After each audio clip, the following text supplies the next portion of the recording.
17년 후 저는 대학에 입학했습니다. 그러나 저는 멍청하게도 바로 이곳 스탠포드의 학비와 맞먹는 값비싼 학교를 선택했습니다.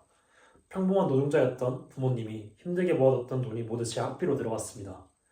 결국 6개월 후 저는 대학 공부가 그만한 가치가 없다는 생각을 했습니다.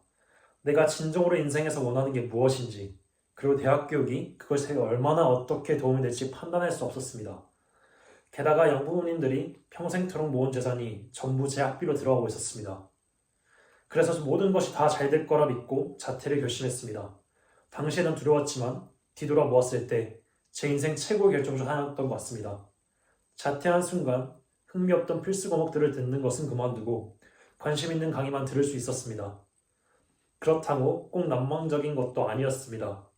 전 기숙사에 머물 수 없었기 때문에 친구 집 마룻바닥에서 자기도 했고 한 병당 5센트씩 하는 코카콜라 빈병을 팔아서 먹을 것을 사기도 했습니다.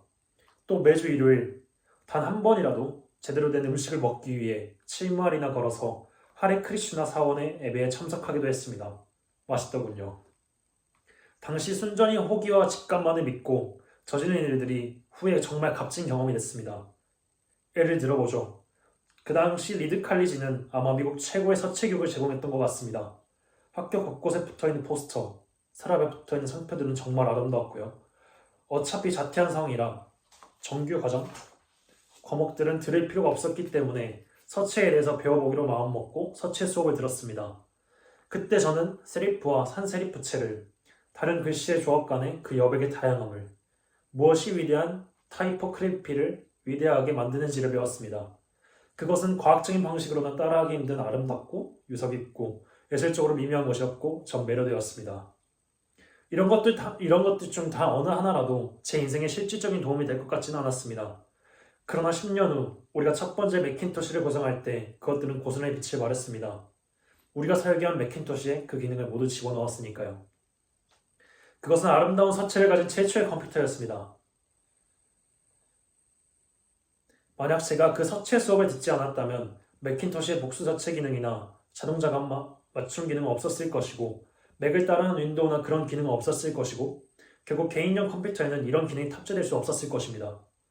만약 학교를 자퇴하지 않았다면 서체 수업을 듣지 못했을 것이고 결국 개인용 컴퓨터가 오늘날처럼 뛰어난 글씨체를 가질 수도 없었을 것입니다.